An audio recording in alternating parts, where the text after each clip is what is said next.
Every magical girl into donkey tale must, at some point, reach a moment of hooves on hips reflection. A moment when the braying quiets, the hay stops twinkling, and someone whispers, "Wait, did we agree to this?" And for Tilly Tumbleseed, that moment arrived on a Tuesday.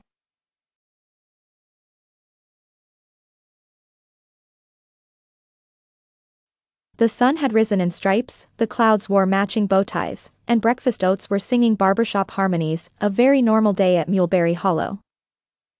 But Tilly couldn't stop staring at her reflection in a puddle shaped like a question mark. Her ears drooped artistically. Her tail was twitching in italics.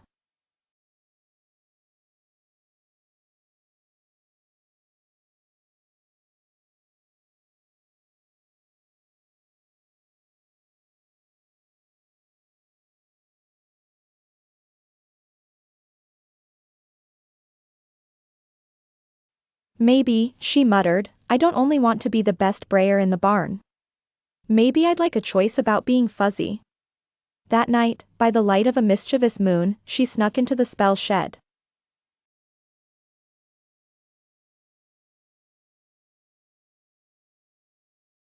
It was exactly as she'd feared, full of potions labeled oops, scrolls tied with spaghetti, and jars of glitter that whispered gossip.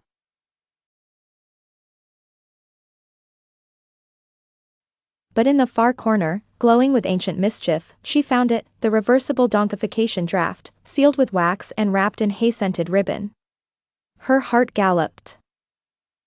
The next morning, disguised with a pair of sunglasses and a straw hat, both enchanted to avoid suspicion, she gathered the others for a secret hoof huddle behind the compost cauldron. "We've brayed. We've hauled. We've perfected synchronized tail swishing," she whispered. "But have we ever asked why we're being transformed?" Mopsy gasped so loudly her bow uncurled. Bramble adjusted his monocle and said, "I have been meaning to renegotiate our nap hours." Thus, the rebellion began, not with shouts, but with a plan. A very organized, color-coded, glitter-glued plan. Phase 1, Petticoats of Protest. The donkey girls wore elaborate skirts while hauling turnips. Very impractical. Very symbolic. Phase 2, Synchronized slowdowns. Instead of galloping, they strolled. Dramatically. With interpretive braying. Phase 3, the oat explosion and ginger snap, being the wild card, filled the oat silo with fireworks and enchanted dandelions. The result was loud, flowery, and deeply poetic.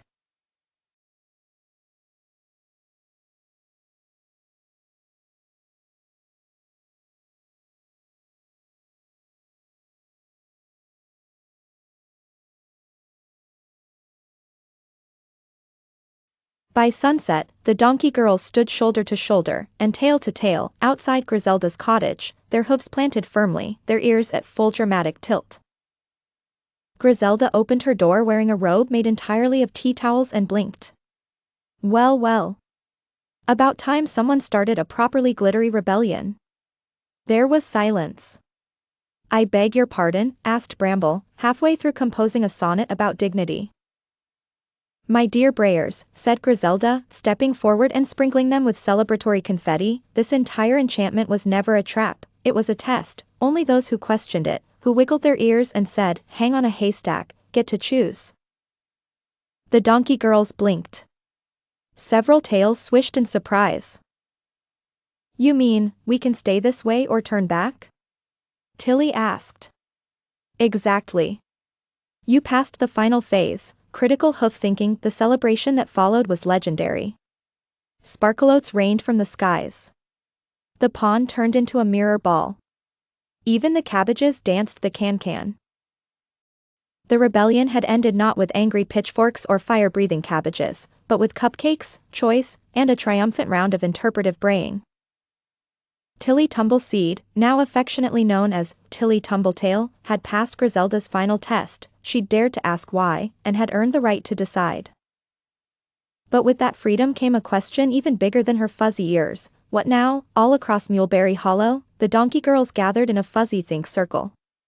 Each held a glittery sticker that read, "I braid my own way." Very few of them knew what to do next.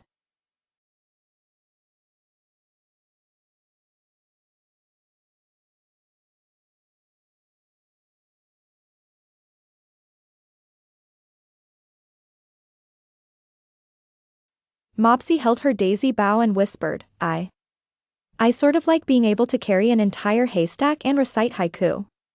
Gingersnap, who had taken to painting murals with her hooves, declared, I shall stay donkey by day and disco wizard by night. Bramble sipped tea from a cup balanced on his snout. I've already written a philosophical treatise called Ears of Enlightenment. I believe I've committed. And Tilly? She sat by the moon lake, her tail curled around a marshmallow bush, ears tilted skyward. I came here looking for adventure, she murmured. And I found identity, rebellion, friends, and tail ribbons. I don't have to stay. But, she turned to see her fellow donkey girls dancing in the barnyard moonlight.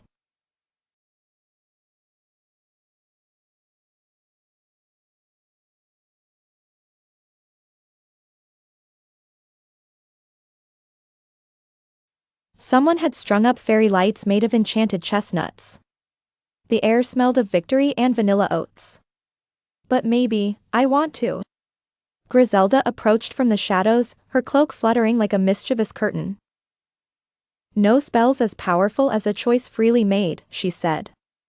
And dear Tilly, your ears are far too majestic to be wasted on silence. Tilly laughed. It was half giggle, half bray, and entirely her.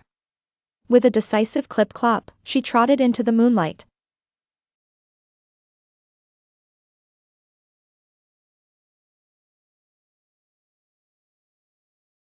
I choose this life, she declared.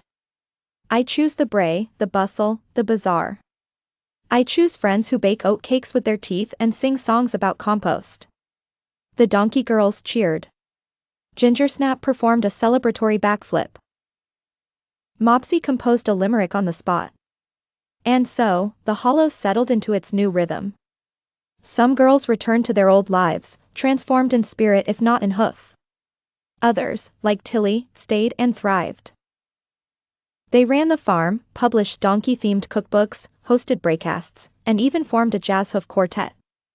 And Griselda? She added a new line to her enchanted hiring sign, farm help wanted, must love magic, mystery, and making your own destiny. Tales optional. Final narration ***, so if ever you find yourself lost on a winding trail beneath the giggling trees of Willowhoof Hill, and you hear laughter that ends in brays, or glimpse glitter drifting through a crooked green door, don't be afraid.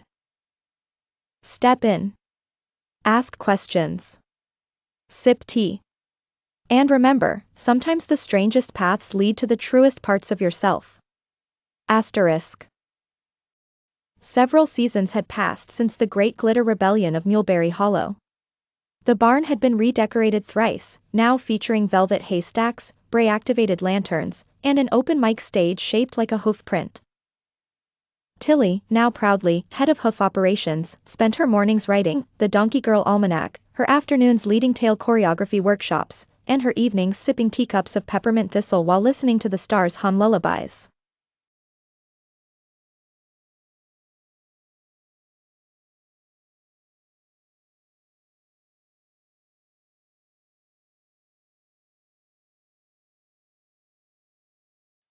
But change, as always, tiptoed in with the breeze. One misty morning, a curious knock echoed at the barn gate, 3 raps, a whistle, and a sneeze, the universal code for, I'm lost, possibly magical, and would love a snack.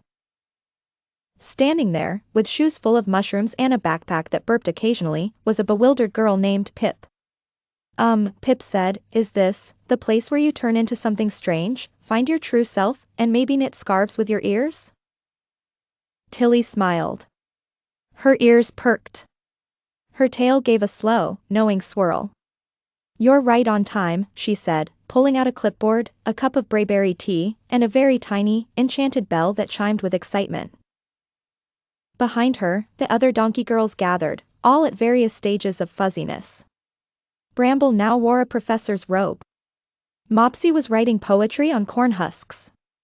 Gingersnap had started a hoof-painting business called Hee Haw and Hue.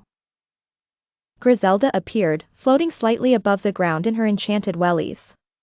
Another seeker, she said. Marvelous. We've just added a transformational tacos to the welcome feast. Pip blinked. I'm not entirely sure what I'm here for.